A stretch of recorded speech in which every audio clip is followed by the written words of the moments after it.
Dank Podstash Hot Tokes number 9 here as usual with Daniel Johnson and today's podcast guest, Dennis Wiscount. It was a great podcast. If you haven't caught that yet, go listen to episode 67 of Enemy of the States, Dank Podstash, the full podcast. Yes, 67. Yes. And today we're going to talk about Trump essentially selling troops to Saudi Arabia. I know Daniel tagged me in on a discussion on that in a pretty statist group, surprisingly statist group for the name. And people are saying, well, yeah, right, they're volunteering. It's like, no, they're not volunteering. They're exchanging their labor and services for money, a job, and you can voluntarily get a job, but they're not volunteering to do whatever the hell Trump and Saudi Arabia wants them to do necessarily. So take it away. Right. Yeah.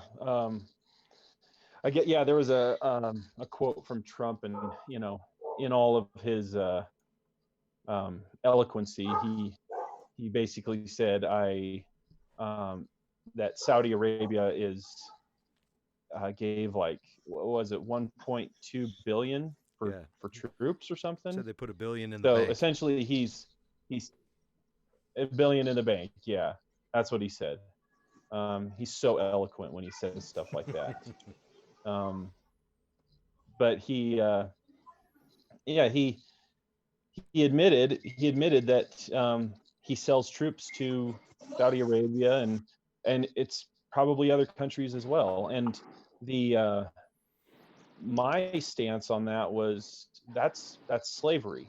And I got into it with some statists in unfortunately statist group. I don't know why it's so statist, but they were making the argument that this was voluntary because troops, that's what they sign up for. And I'm like, they sign up, to be employed by the U.S. government. They're not employed by foreign governments, and I'm not necessarily, it's an argument I hate having because I don't agree with the distance of the military as it is now. And so, but yeah, they're signing up, to be employees of the U.S. government and not Saudi Arabia or anything like that. Unfortunately, much like the Roman Empire, the intrinsic desire to serve has kind of waned over the years. We sort of switched to a more like quasi mercenary setup where you're guaranteed like basic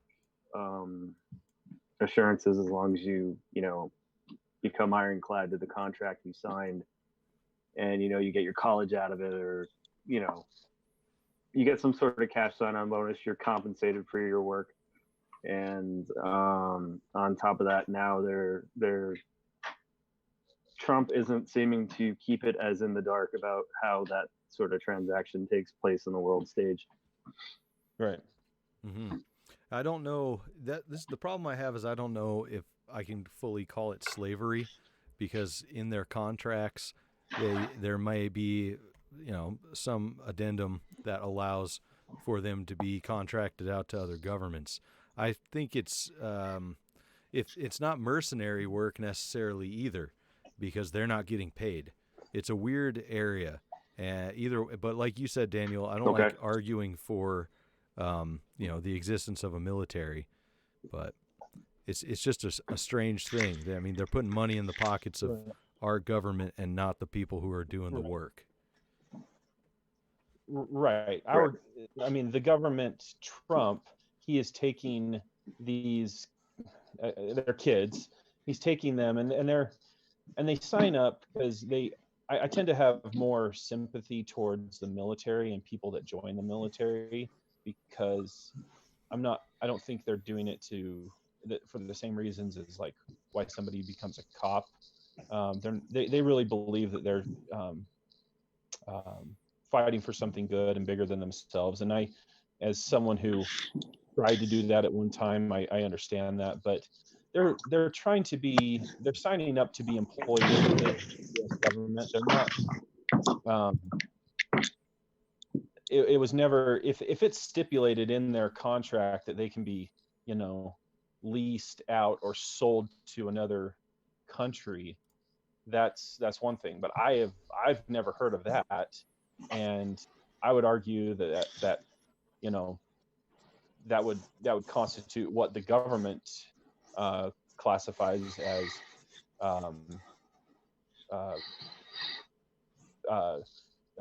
what is the term?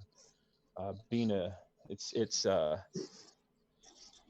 aiding and abetting our enemies and stuff like that.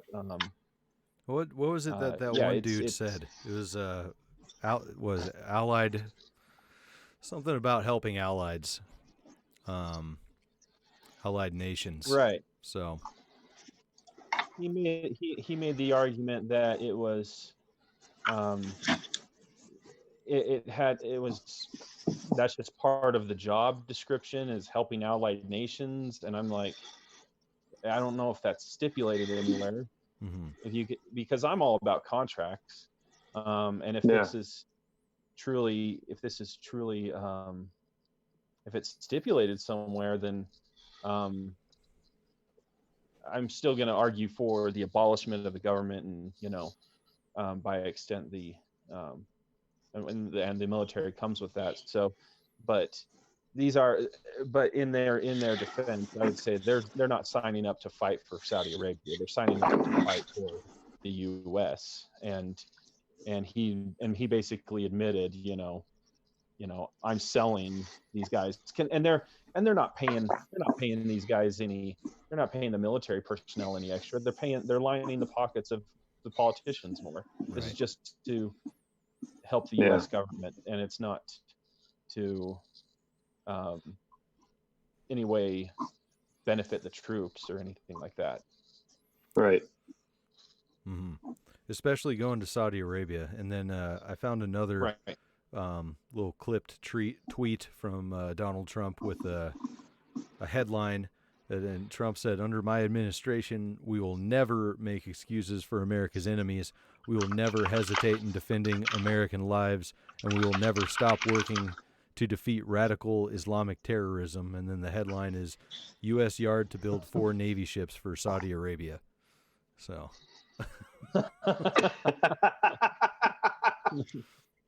Yeah, that's a good one. God. Mm-hmm. Yeah. Yeah, but if they can pin, it's so funny to watch him talk out of both sides of his mouth. Yeah, if they can pin 9/11, who was it, Pence and other people who were saying 9/11 was backed by Iran instead of Saudi Arabia, which it really was backed by. They're not really. Then they'll be in the clear. But as of now, they're backing terrorists. Saudi Arabia, their government are terrorists. Right, and this isn't limited to Trump. This is, every president has, been in bed with Saudi Arabia and bent over backwards for Saudi Arabia. It's also interesting that Saudi Arabia is, they're mortal enemies with Israel, and we're, also in bed with Israel. It's a bizarre situation. I don't get it. I don't know. Maybe Dennis can give us some insight on that. I'm not 100% sure, because social media and the internet gives way to so many things that say one thing and possibly mean another. I'm sure it's probably like freedomeagle.net says that Israel and Saudi Arabia are secretly BFFs and all that stuff. But me personally, I don't think I could ever sit on a throne like that and have to juggle like 2 different like shitty relationships of like Israel and Saudi Arabia. Everybody hates him, but when Michael Moore did that one documentary, Fahrenheit 9/11, the only part that really caught my eye, because we had to watch it in college, the only part that caught my eye was when he talked about how much money like Saudi Arabia had during the Bush administration in terms of money. And on 9/11, like how they just magically let jets leave, and any type of airline or whatever was carrying those gentlemen, important to the royal house of Saud, to get them out of the country. Mm-hmm. And after that, you know, the rest of the war narrative, we shifted it to Iraq, etc. But good Lord, I mean, they've been playing this game for like how long? Like Daniel said, I mean, it's not just Trump, but it's been Obama, it's been Bush. I'm sure it's been Clinton. Yeah. Well, it seems So it like seems to be the status quo. Sorry, go ahead. no, sorry. It seems like they let Saudi Arabia do whatever they want on U.S. soil, up to and including leaving like that. In the during the Vegas shooting, there was a Saudi prince in, what was it, the MGM? Is that where he was at? I can never remember the shooter. But whatever hotel he was in, there's a Saudi prince there, and there's video of plainclothes security in full kit escorting him through the gambling floor and out of the building when everything started going down, pointing, different rifles of different kinds and all kinds of shit at people and telling him to get down. And this guy's just walking in the middle of them, the Saudi prince texting while they're getting him out of there. They didn't bother taking anybody else out. So, and that's one thing that one of the conspiracies is that it was an arms deal gone poorly with the Saudi prince. And so the Vegas shooting was a big cover up. Wouldn't surprise me. I don't know.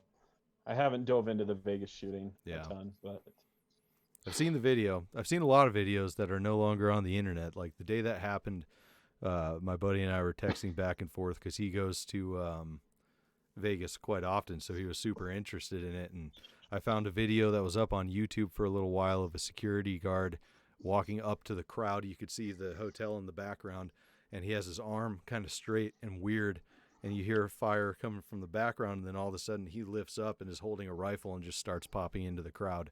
And he has a security on the back of his jacket or whatever, and that video's gone. Can't find that anymore. So it's interesting. interesting.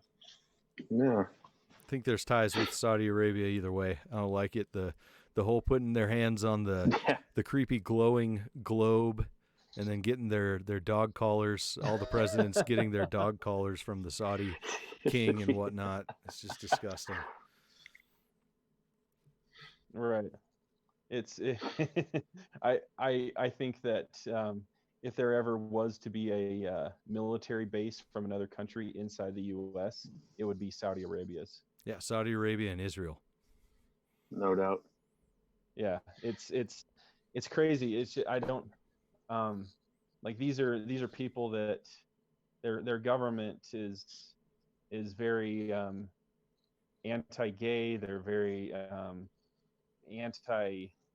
anti-Christian. They're very bigoted and they support terrorism, and it's very well documented and verifiable, and yet we give them money and we give them arms.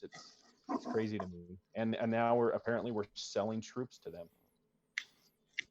Getting that sweet oil exchange, man. That's what it's all about.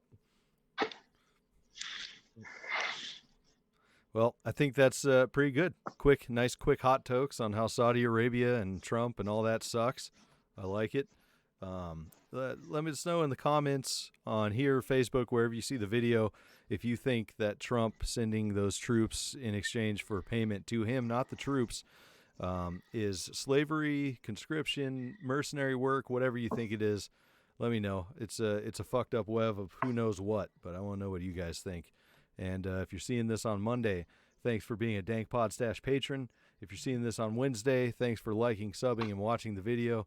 Dennis, Daniel, thank you very much for joining me for this week's Hot Tokes. Yes, thanks for having me. You bet. Take it easy, y'all. Yep, it was fun. Thanks. Mm-hmm.